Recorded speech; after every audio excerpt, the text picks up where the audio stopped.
Injustice will be done. I'm calling you out. How dare you do that? Excuse me? I said no, and then it's no.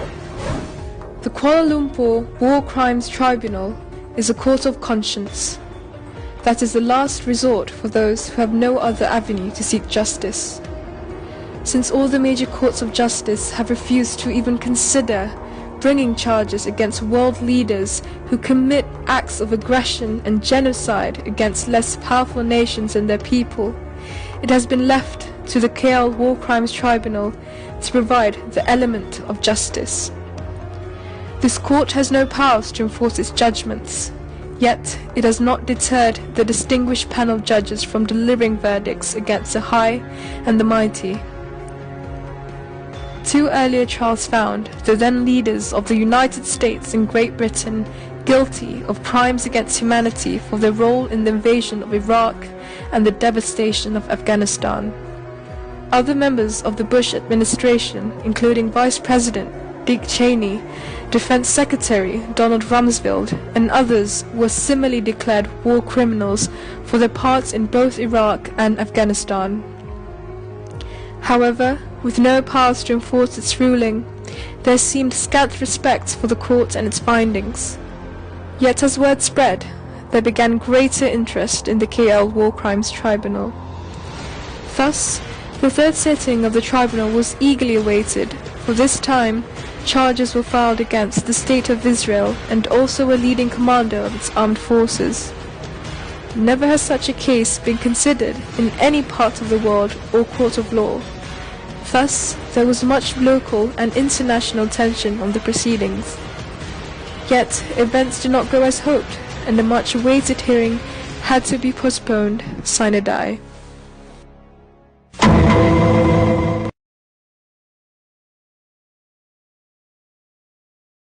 The Kuala Lumpur Crimes Tribunal received today to hear 2 charges between Amos Yaron and the Registrar. Your Honor, has been announced, this is a trial in respect of 2 charges, one against the State of Israel and the other against Yaron.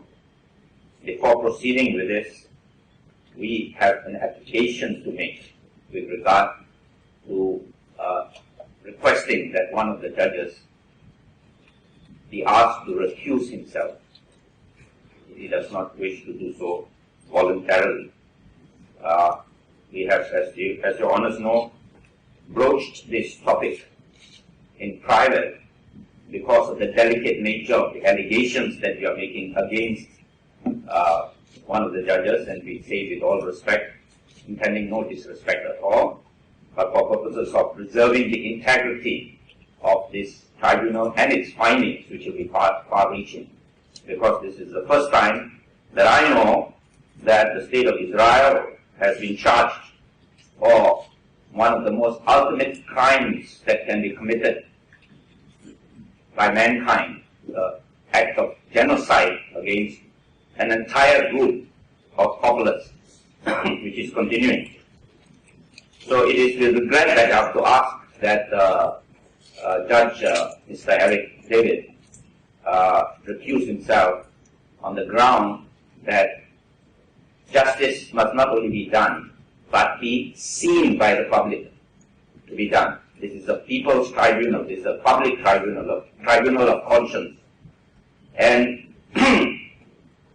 it is our contention that Mr. Eric David has connections with the intelligence agency of the State of Israel and has acted in concert with that agency in rendering opinion. Of course, in fairness to Justice Mr. Eric David, we stand guided if there is indeed absolutely no connection whatsoever in the past, direct or indirect, and that several allegations that have been made openly in public, including by the United States government, that Mossad is involved in the assassination through organizations for which Mr. Eric David has given advice. and declared as not being terrorists. I leave the thrust of my submission, this is my opening, with regard to this request, but I leave the actual contention with regard to this to be advanced by my esteemed colleague, Professor Francis Ward, with your leave. Thank you.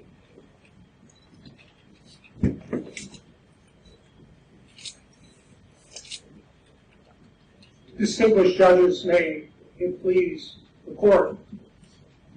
We have provided to you all a legal opinion by Eric David in support of the People's Mujahideen Organization of Iran, PMOI. That is a well-known terrorist organization as designated by the European Union and until most recently the United States government. We have also provided to you an article from the Daily Mail, February 10, 2012, headlining, and if you read the article, it says, Mossad training terrorists to kill Iran's nuclear science, U.S. officials claim.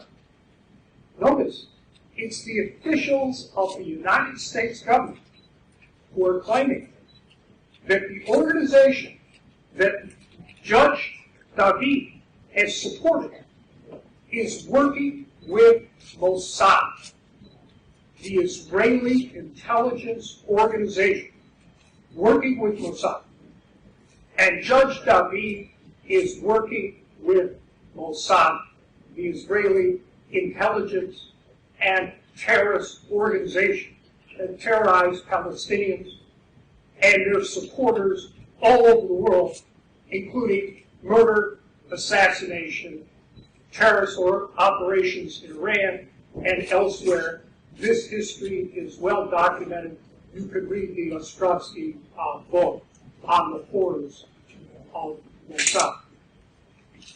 We submit that the appropriate test for any judge on this tribunal is to avoid even the appearance of impropriety.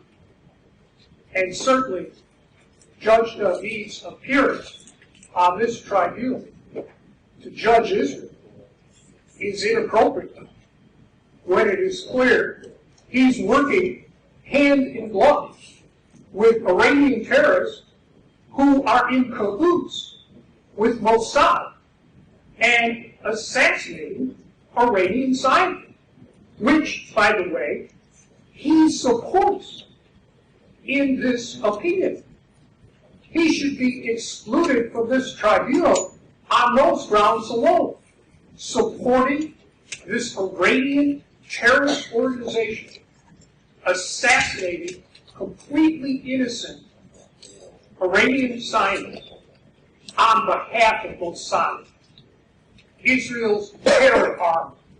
And Israel is on trial here today for war crimes, crimes against humanity, and genocide, many of which have been perpetrated by Mossad, that Judge David is working with either de facto or de jure.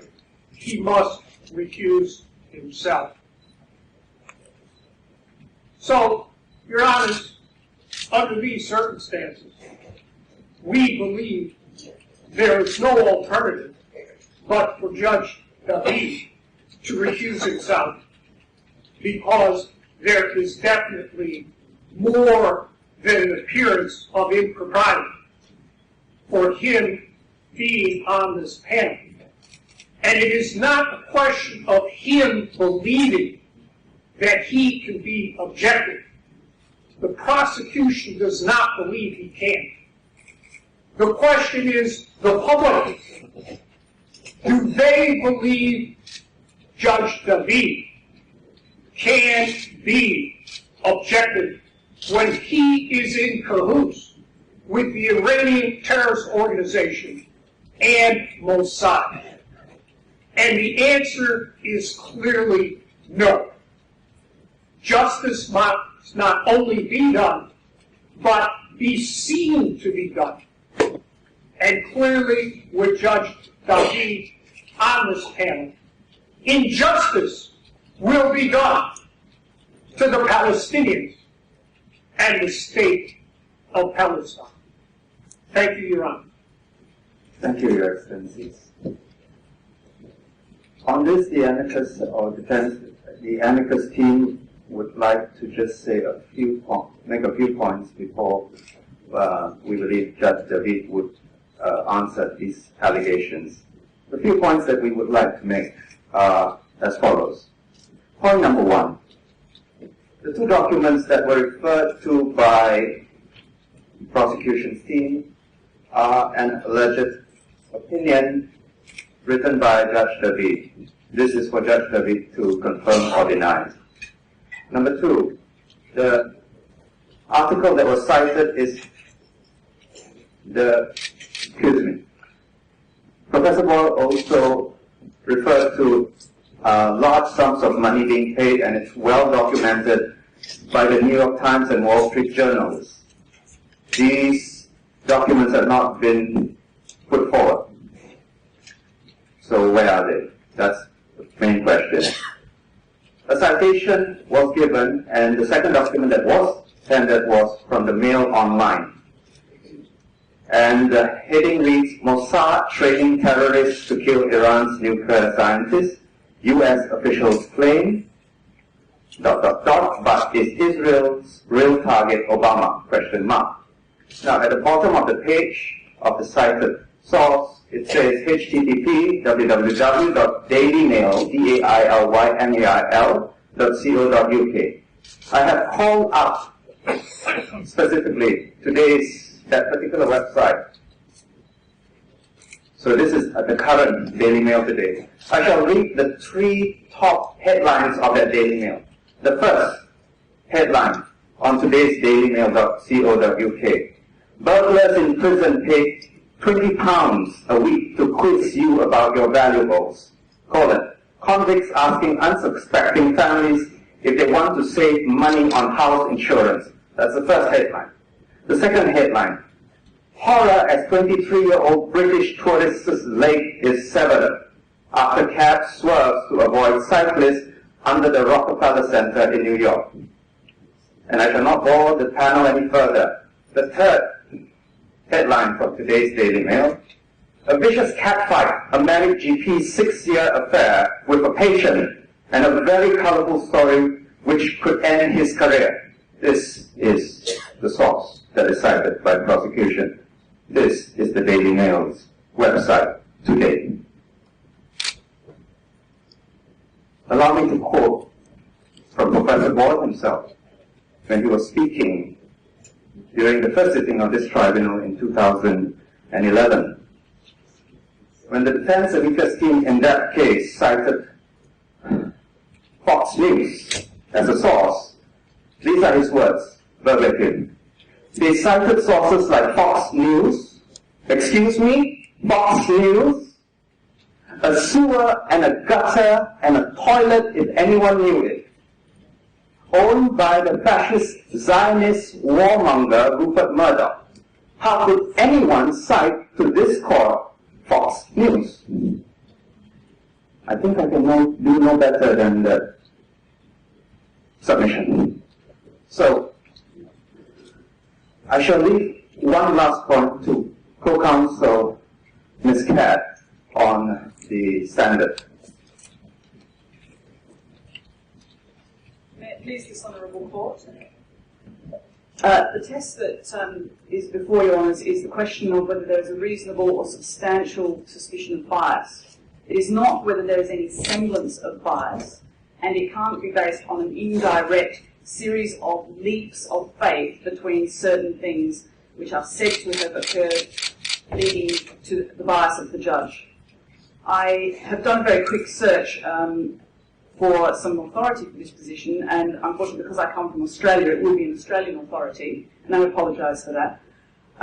However, I would refer to the case of British American Tobacco Australia, against Laurie, 2011, High Court of Australia 2. It was a decision on the 9th of February 2011.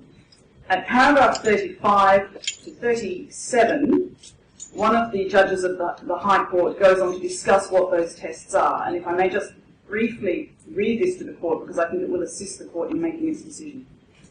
The reasonable or substantial suspicion of bias as a criterion of apparent bias was enunciated in Adamson against General Counsel of Medical Education and Registration. That was an English case. Because a reasonable suspicion attributable to a non-lawyer must have some non-judicial vessel, the court constructed the reasonable person as its arbiter. That approach was followed by this court. I paraphrase a little. In 1993, the reasonable person whose apprehension was the test of the appearance of bias was retired from duty by the House of Lords in favour of a real danger of bias test to be administered by the court. That new approach was not accepted by the High Court of Australia. The reasonable person was recalled by the Court of Appeal in the UK, and it is by way of a modest adjustment to that real danger of bias. The question for the court under the revised test was whether the circumstances would lead a fair-minded and informed observer to conclude that there was a real possibility or real danger, the two being the same, that the tribunal was biased. And the revised test was approved later on in the House of Lords. In 2000, the test was stated in Australia to require two steps. The first is the identification of what is said might lead to a judge to decide a case other than on its legal and factual merits. The second is an articulation of the logical connection between the matter and the feared deviation from the course of deciding the case on its merits. We would submit to this honourable court that if it applies those tests in considering the material which my learned friend has said is already of a somewhat spurious nature, that Your Honours would be able to ascertain that there is no reasonable apprehension of bias, there is not even a real danger of an apprehension of bias. May it please the honourable court. Your Honours, we are not here to debate forensic arguments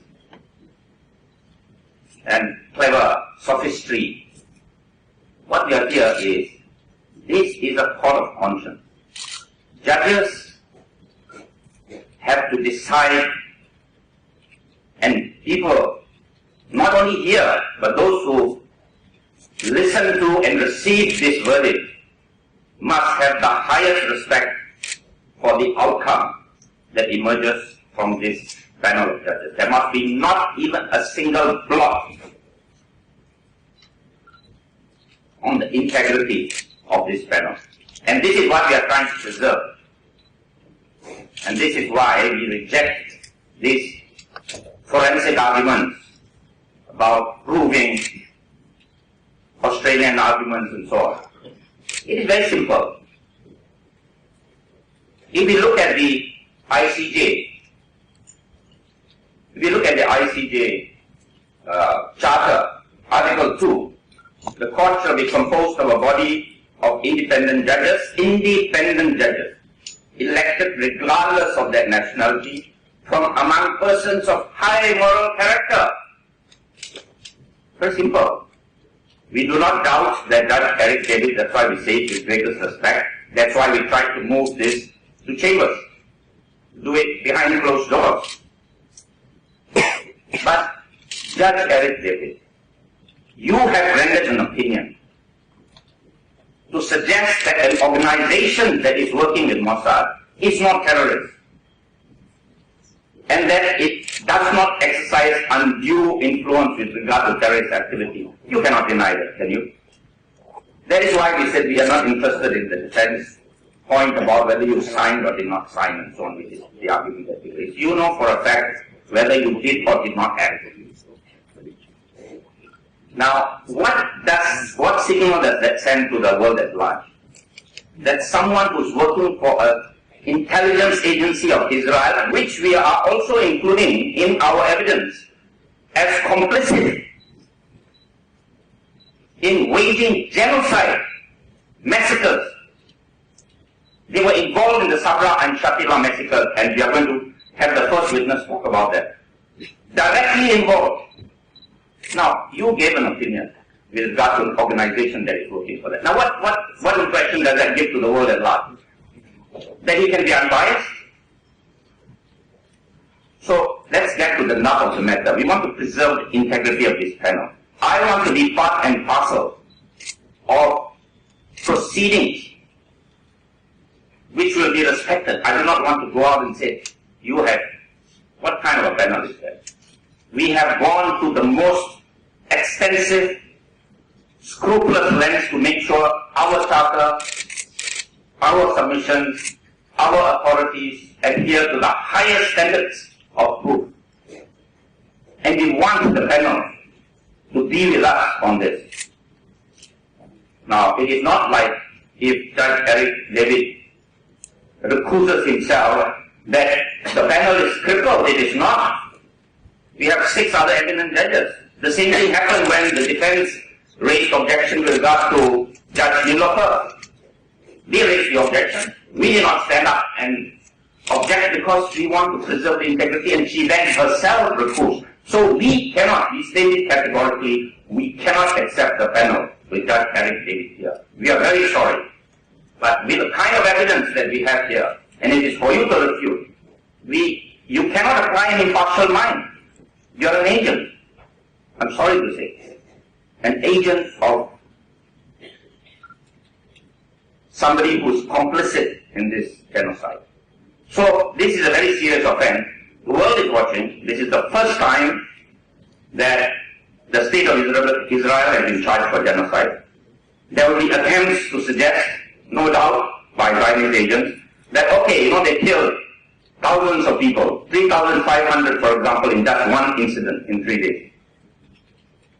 Oh, it's a crime against humanity. It's a war crime. So we relegate it, marginalize it, so that the people who are being killed will also be marginalized. We cannot accept that. We cannot accept that Eric David sitting on this panel, and we state it very categorically. We cannot participate in a panel that will be so tainted. Thank you. Yes, I'd like to ask a question of Counsel Professor Gurgel. You make it very difficult for us if you present such an ultimatum, because has there been any evidence adduced that Judge David was aware of any putative connection between the Israeli agency, intelligence agency, and the PLOI at the time that he was approached to write this legal opinion, which as an academic in Brussels, he does as a matter of course to many NGOs.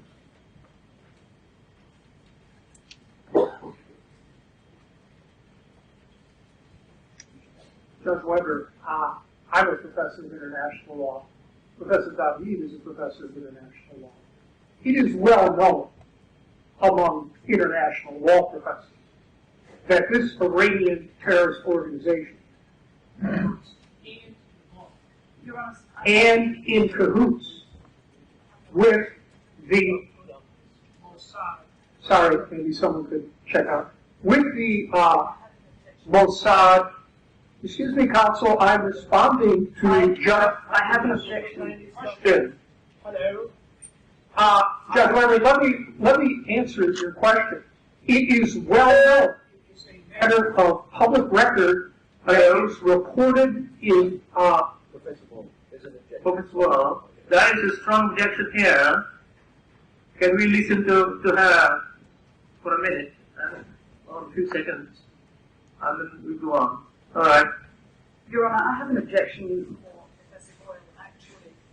Professor Doyle providing evidence from the bar table of his own experiences of the international law that he practices. That is evidence from the bar table. It is not the appropriate way to persuade this court.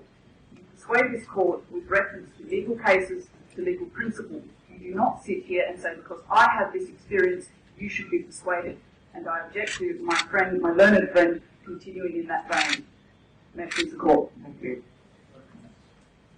Just to respond to that, for Mr. continues. The point is this.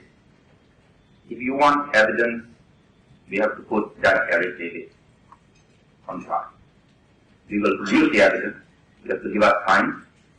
And then we can then make a decision. But we are trying to avoid that because this is not a case. We're not interested in a case on Judge Eric David. So this is the problem. We want evidence. There is an abundance of evidence. If we go by evidence, then probably we are going to have a full trial. Yes. Let's go on as brief as you can. So that is our point, that there is this appearance, there is this connection. Judge Eric David knows himself, right? It is for, even whatever is said and done, at the end of the day, it is for the judges themselves to make a decision whether or not it would be proper for a people's tribunal, a tribunal of conscience, to have this kind of disquiet. If the prosecution can feel this kind of disquiet, this will vibrate throughout. And then our judgment that comes out, the proceedings, will have that vibration that will affect the quality, that will keep the quality of this whole trial, for which immense amount of money is being spent, effort, energy. So we really plead that if Judge Eric David does not want to recuse himself, that there be some effort made by the panel to understand the position that we are, the invidious position in which we are placed. Thank you. To continue my response to Judge Weber, out of respect for Judge Weber, before I was so rudely interrupted by defense counsel. It is well known, reported in reputable news media sources all over Europe and the United States, that the People's Mujahideen works with the Israeli government and Mossad in order to overthrow the government of Iran. Everyone knows this who reads any reputable news media sources, certainly in the United States and Europe. Judge Weber, thank you. Thank you. Nothing more to add on this. We'll now adjourn and come back to give you what we think the position should be. All right? Okay? All right.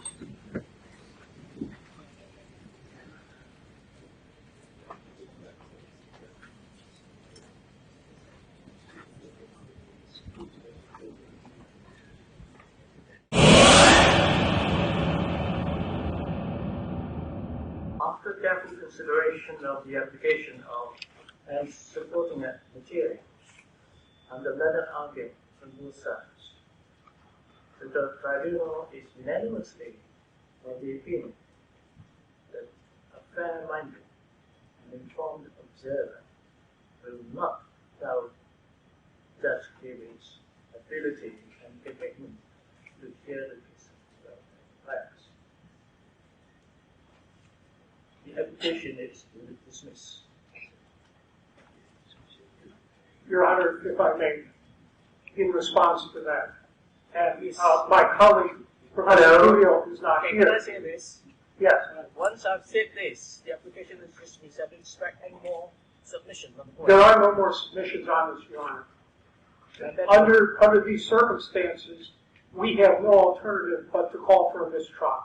Our witnesses are threatened and intimidated by the presence of Mr. David on the panel of judges.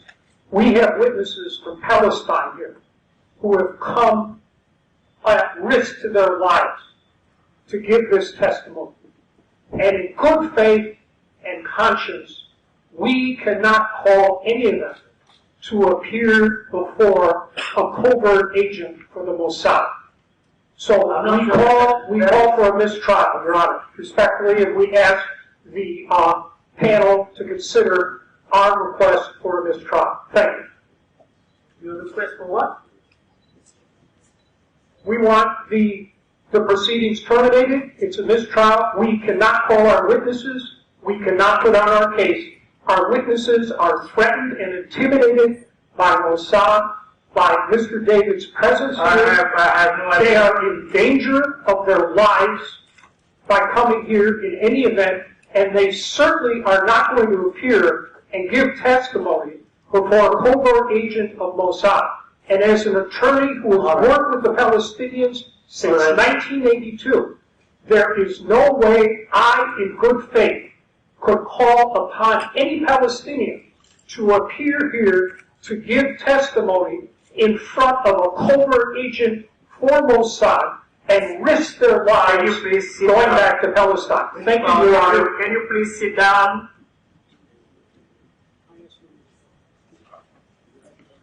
Once we make a decision, I didn't expect any more words.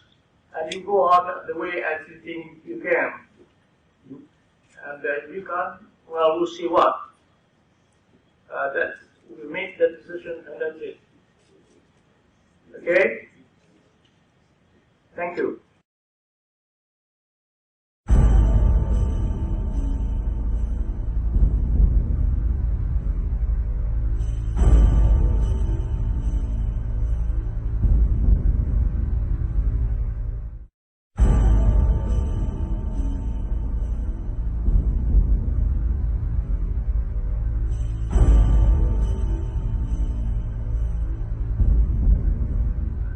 Yes, Professor Nader, you want to say something? So yes, I just wanted to seek some guidance from Your Honors on this issue. The reason why I walked in a little late, I had no time to robe even, is because we were in consultation with some of the witnesses. And some of the witnesses have expressed very serious reservations about appearing for the reasons that we have discussed earlier. So we have a difficulty with trying to talk to them about this particular position and so on. And they said, you don't understand that, for example, they have to go back to the West Bank. There are so many checkpoints. There are very serious security problems. And they feel nervous even wanting to come forward to give evidence. I did speak to some of them, and there was a lot of discussion. We had to go through interpreters because some of them speak, some speak English and most speak. So what I would like to suggest is that for us to complete our discussion with the witnesses, because without the witnesses I can't start the case.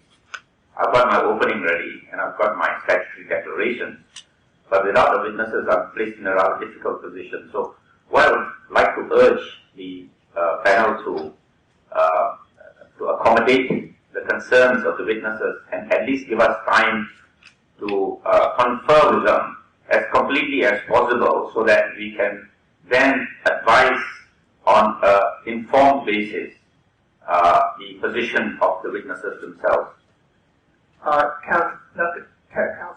No, please, no more. Thank you. I'm sorry. You can sit afterwards. No, Judge. Not. I said no, and then it's no. All right. Now I've heard you. Once we make a decision like this, in any court of law, and that depends on how you carry on with yourself later on. Whether you can have your witnesses, or you cannot have your witnesses, get return, and then you make your own decision. And then that's it. I don't expect any more submission or words, because this thing has been quite difficult. A simple matter can be made difficult, and that's it. We'll carry on with this case, and no more mention of the results of our decision. The application is dismissed. Yes, the request that we were making is that there be an adjournment so that we can confer as completely as possible. All right. Judge? The case is that the court is adjourned.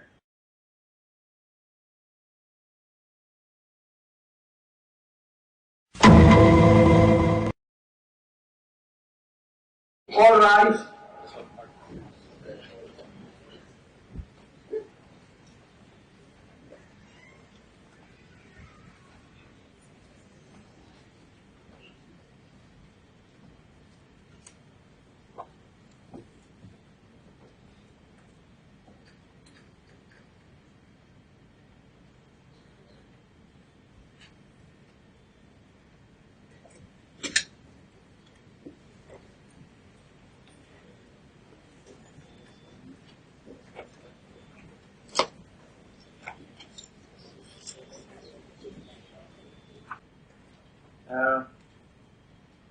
We now proceed. Before we begin this afternoon's proceedings, let me, on behalf of my brother judges, express the disquiet of the bench at the breakdown of the code and the prosecution's misconduct this morning. I wish to remind the learned counsel that once an objection is overruled, there should be no attempt to reopen the issue. Once considered, decision is made, it must be respected. Now, counsel as well as the public must know that the courthouse observes impeccable standard on admissibility of evidence. The court cannot adopt a populist approach. It must act on credible, not on unsubstantiated, documented, and serous allegations. I therefore instruct the Registrar to expunge from the record all the allegations against Judge David that he is an agent of Mossad and on its payroll. Now I wish to ask the prosecution, are you proceeding with the case?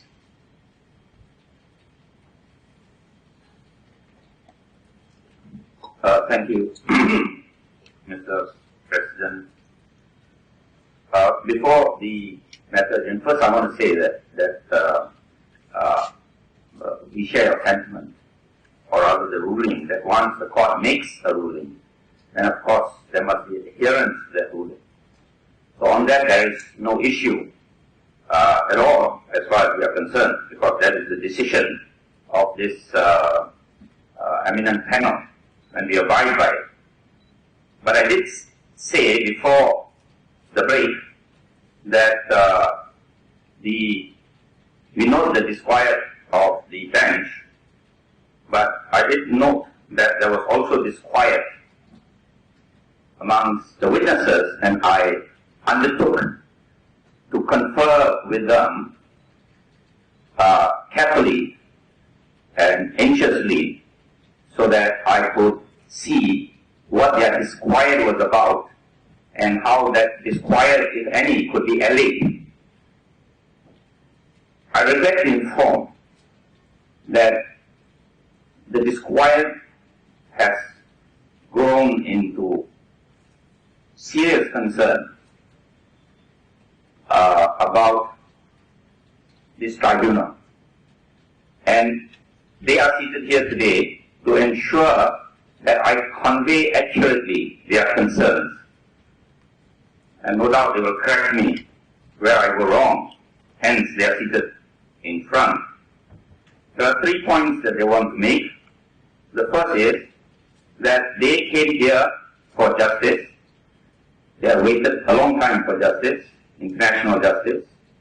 The second point they asked me to convey is that they fear for their personal security. With this kind of appearance of a lack of confidence in the panel, and the final point they asked me to make is that this is a matter of principle also to them, where there is a lack of confidence and it is backed up in their perception. So, in essence, on these 3 grounds, they feel that they have instructed that they will not be able to walk this little to get into the witness box to give evidence.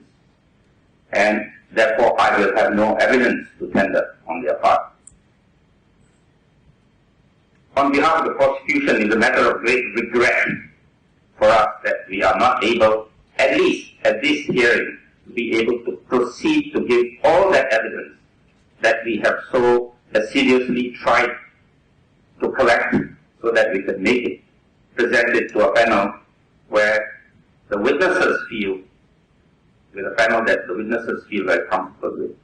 But as I said, we do not question the ruling.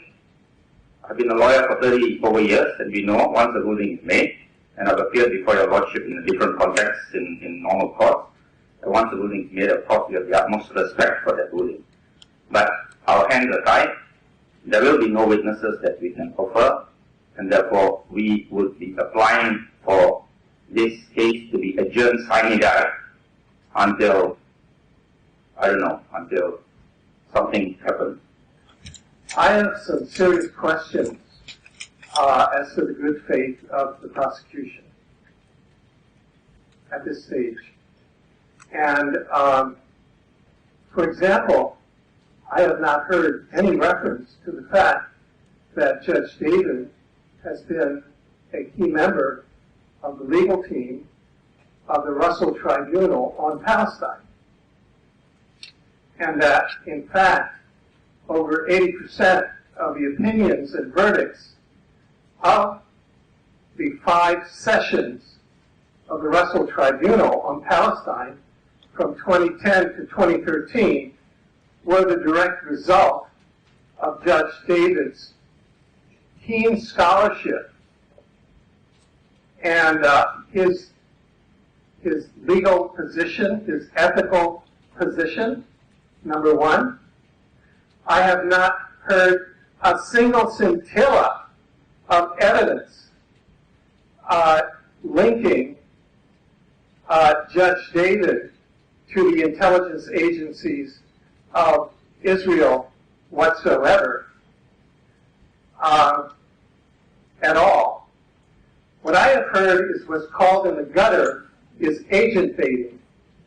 And I have heard a proceeding in which many parties, the witnesses who have given 65 years, 1 million people displaced as a result of Plan Dalit in 1947 to 48, with Ben Gurion and forward, to now in 2013, the prosecution, the defense, the bench, including an eminent scholar who has given of his life to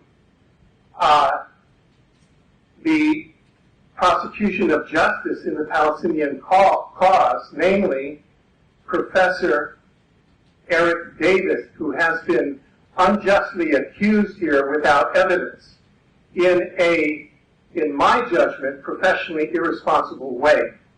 So I must say that I am gravely disappointed in the lack of professionalism of both prosecutorial counsel, who would in this way taint the prosecution witnesses with false allegations as to the character of the judge. You're dealing with a man who is one of the key legal counsels to the Russell Tribunal, the 5 sessions on Palestine. How do you respond to that, sir? Thank you. I'm not going into that because we accept the ruling that has been made. We accept it. No. You have poisoned the witnesses, and you yourself now are crippling this, and you have called for an adjournment sine die. And in my mind, what you have done is created the circumstances for a mistrial through prosecutorial misconduct. That is what is occurring here. I'm calling you out, and I'm calling you. But if we can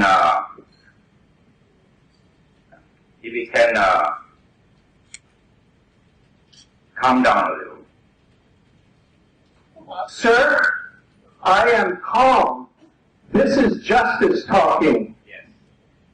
Let's talk justice then. You see, first is, you suggest that the prosecution has poisoned their mind and created the circumstance. You see how by your own rules you fall foul because you make an allegation that we have poisoned the mind without a scintilla to use your word of evidence. How dare you do that? Because your co-counsel has made accusations in this court which are calumnies, which are probably legally actionable for slander and libel under Malaysian law for damages. Okay? And because the witnesses heard those in the witness box through the video.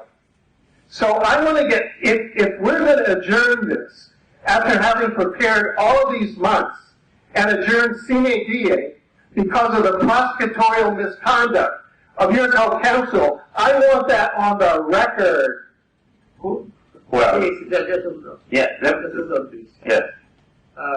I don't think we can carry on in the fashion that now. I would rather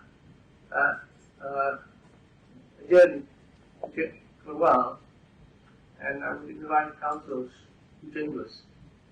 Certain things that may be more sensitive to the ear, rather than having this bulk. Which will therefore wish this proceeding be adjourned for a while, for a few minutes.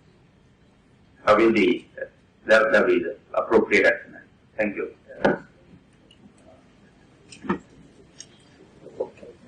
All rise.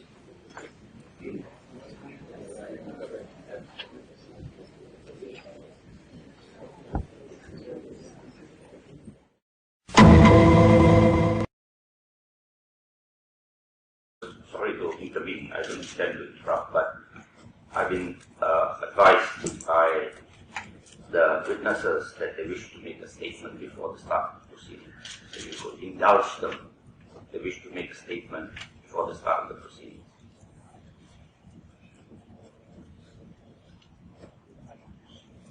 The witnesses wish to make a statement to the tribunal before the start of the proceedings, and I seek the indulgence of the judges to accommodate their request. Thank you. The witnesses who approached me, Dr. Wahid, who is the head of the Palestinian National Authority, a doctor by profession, and the witnesses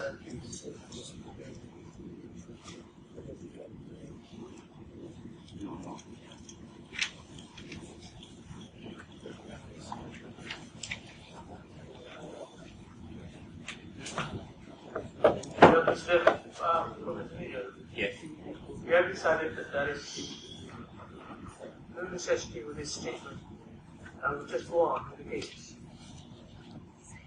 I think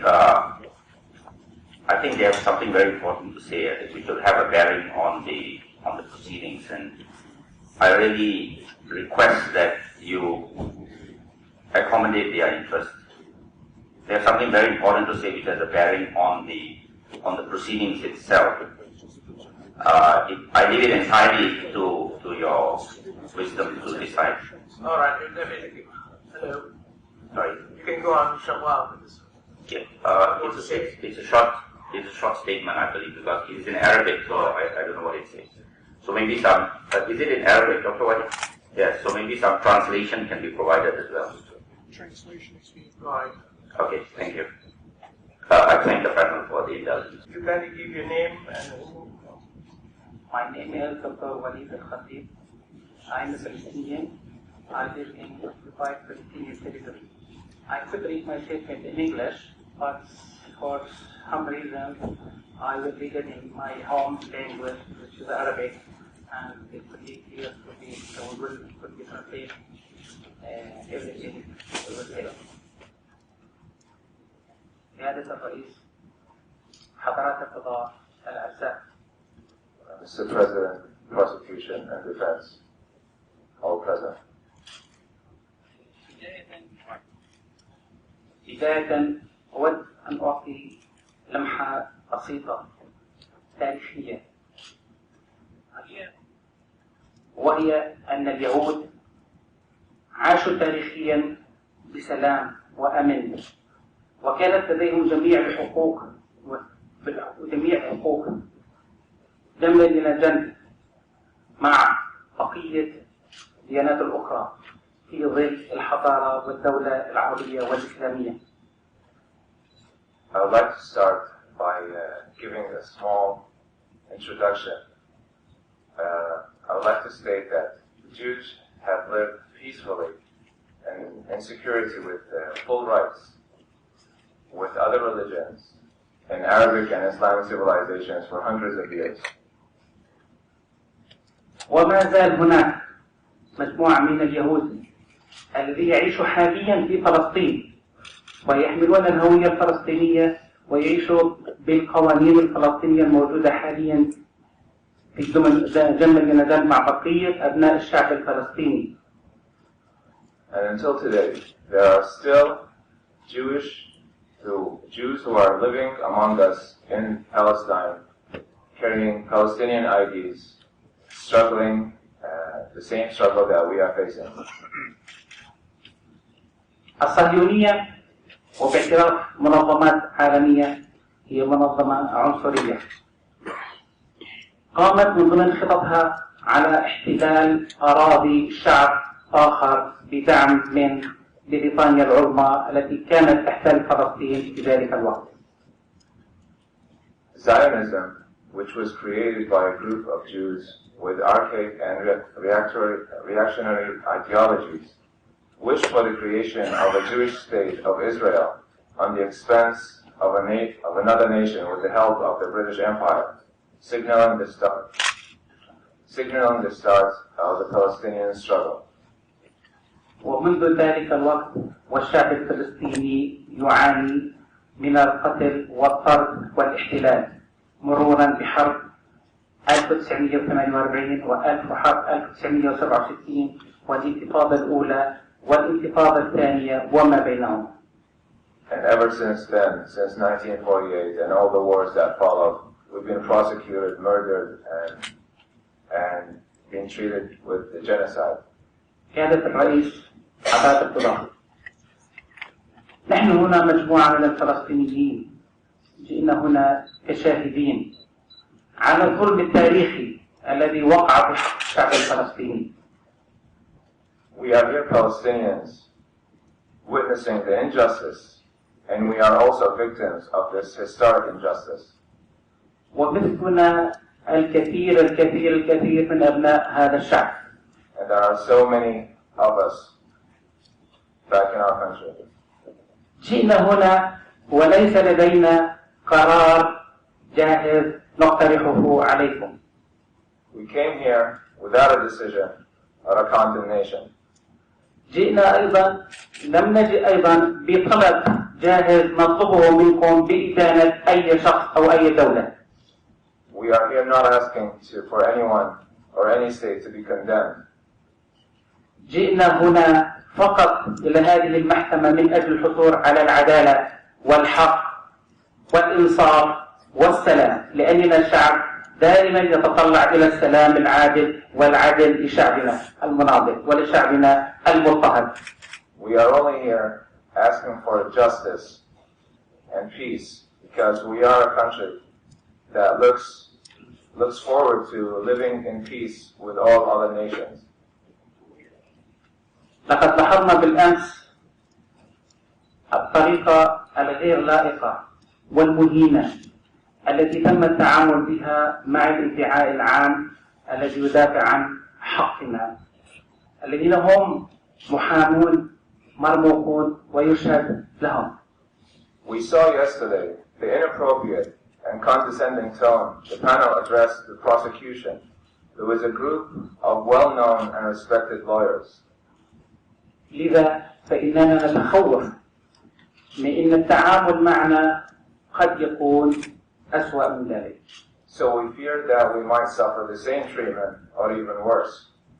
سيادة الرئيس، أعضاء القضاء المحترمين، أود أن أذكر سعادتكم أننا هنا لسنا فقط شاهدين. I would like to remind Your Excellencies that we are not only witnesses, بل أيضا ضحايا. but also victims. ضحايا العنف والاحتلال الإسرائيلي عبر عشرات السنين. Victims of the Israeli crimes and violence for decades of time. وإننا نحمل دلائل ومؤشرات على التعذيب والإهانات وانتهاك حقوق الإنسان الفلسطيني في جميع المجالات الصحية والاقتصادية والاجتماعية والتعليمية والبيئية وغيرها. We are victims with the evidence of torture, insults, and violations of our human rights in all fields. كذلك المجازر التي تعرضها شعبنا سواء في فلسطين المحتلة أو في لبنان. Not to mention the massacres that we have faced in Palestine and in Lebanon. بالتالي فنحن لا نملك الحق هنا أن نعرض أنفسنا ونعرض شعبنا لمزيد من الإهانات. Thus, we have no right to expose ourselves or our people to more insults. لأننا تخوفنا بكل جدية أن تتجه هذه المحكمة ضدنا وليست أن تتجه في الاتجاه الصحيح المطلوب منها. And we do not wish for the court to carry against us. لهذه الأسباب جميعها فإنه ليس أمامنا إلا خيار واحد.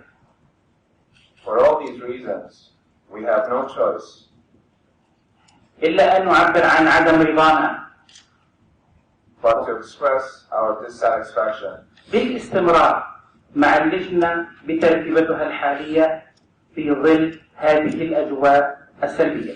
to continue with this panel under these negative circumstances. شكرا. Thank you. Thank you. I think they've made their position very clear. Therefore, I apply for this proceeding to be adjourned sine die, because what they have said in no uncertain terms is that they are unable to proceed in this circumstance with this panel and in this negative atmosphere. Thank you very much. Please, this Honourable Court, the defence would like to speak with the prosecution and the bench in terms of...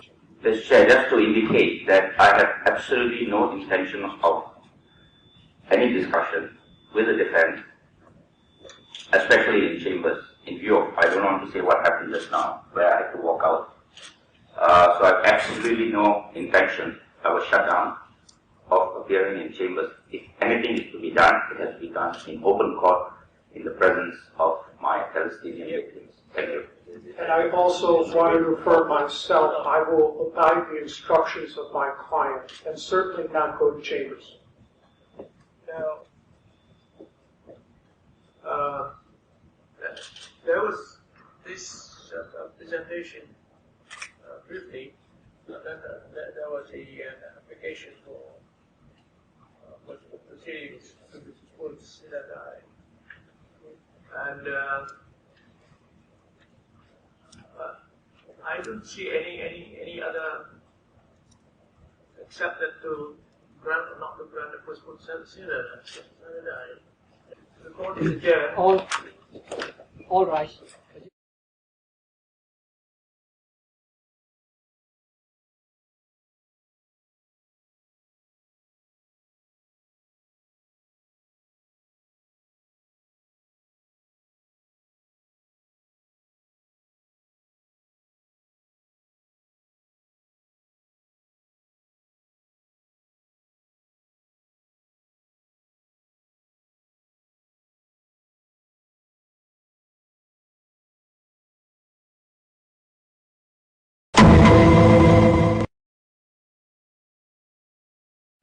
we are prepared to the ruling or judgment, whatever you call it, and I'm inviting Professor Salibal to read the ruling of the court.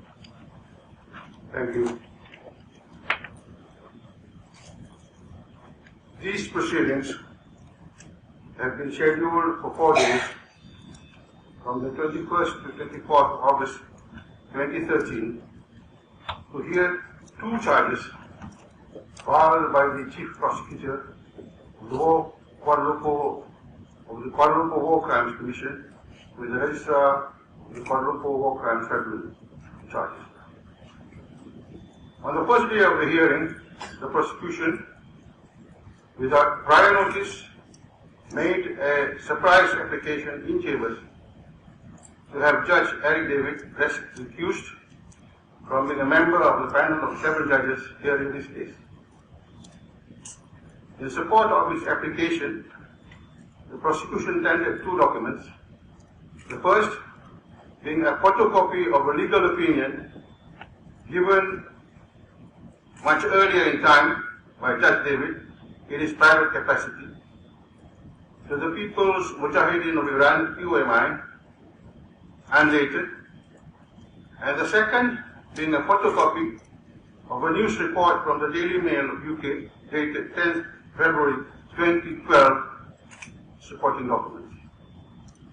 The main thrust of the prosecution's application was that, in their view, because of his relationship with POMI, Judge Eric Davis will not be able to discharge his duties in an unbiased manner as befitting an impartial judge of this tribunal. Further, they stressed that unless Judge David recused himself in chambers, they would repeat the application in open court. The tribunal considered the application and supporting materials and unanimously ruled that there is no basis to recuse Judge David and dismiss the application.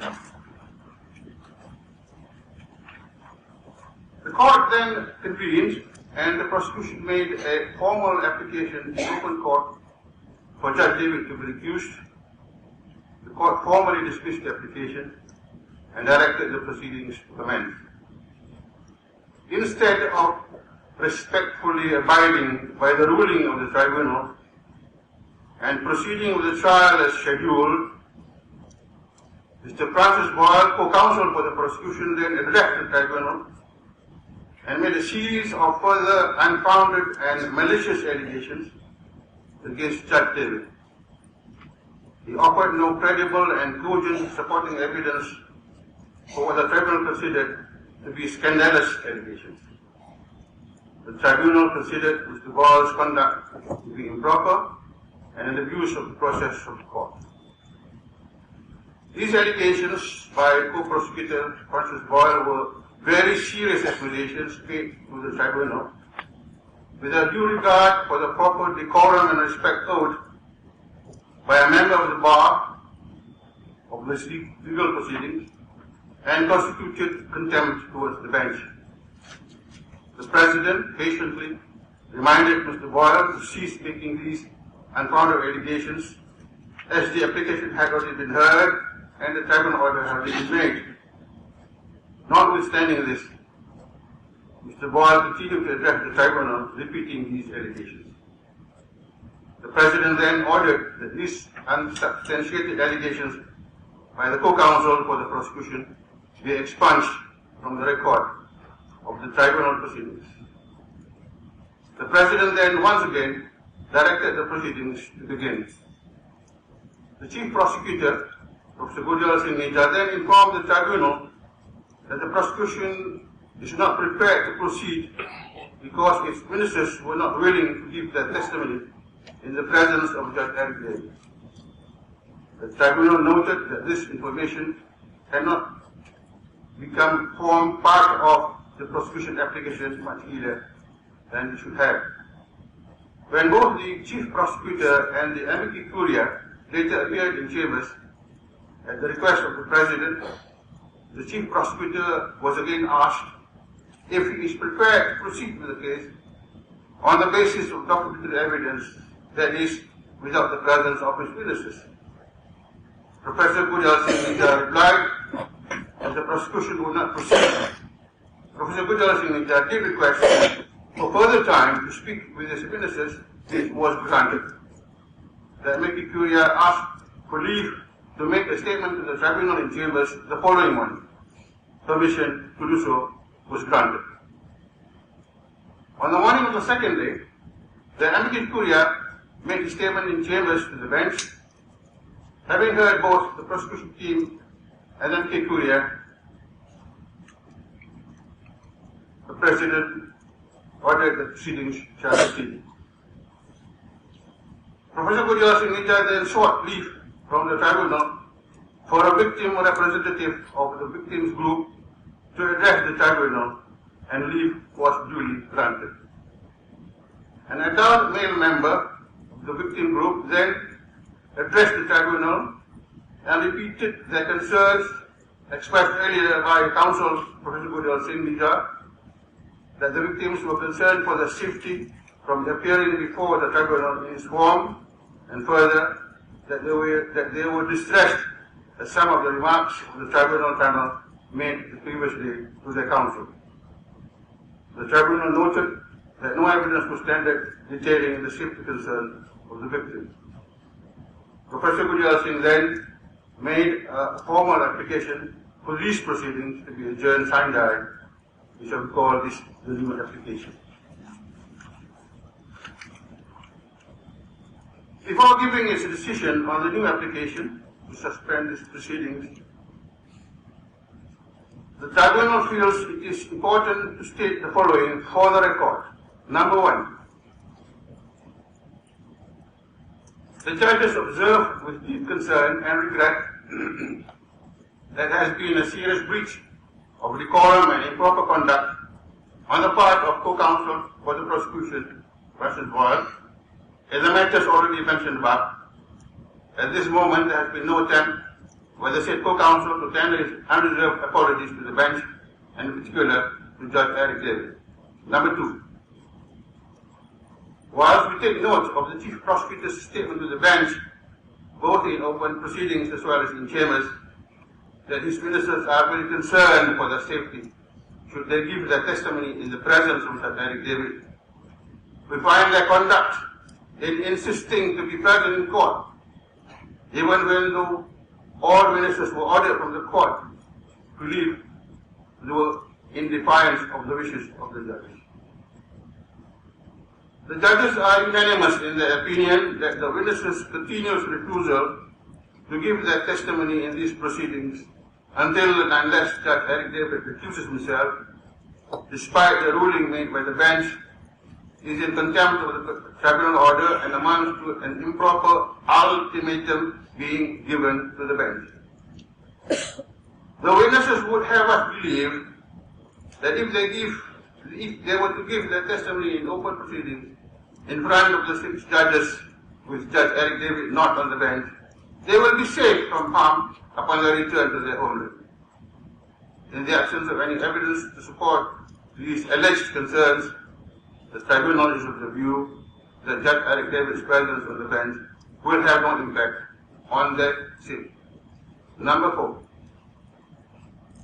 It is ironic that while KLWCC has at great cost and effort given their witnesses their day in court, so to speak, to seek justice for the war crimes committed against them, the witnesses led by the prosecution team have instead chosen to refuse to appear before the tribunal.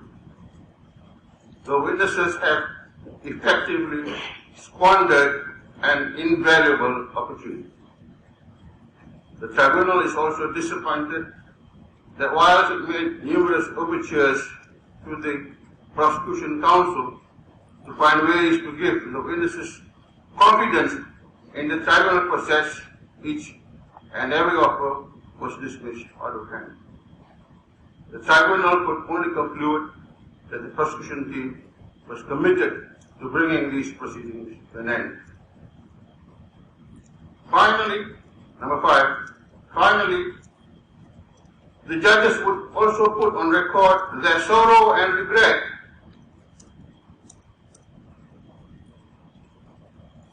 that despite all preparatory work,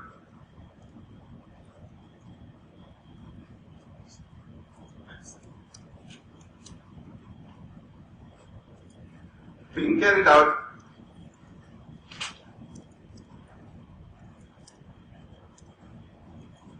by so many people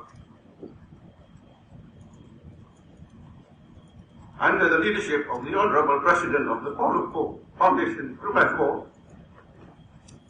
for which this tribunal is its organ, as well as substantial expenses which are basically provided by generous donors.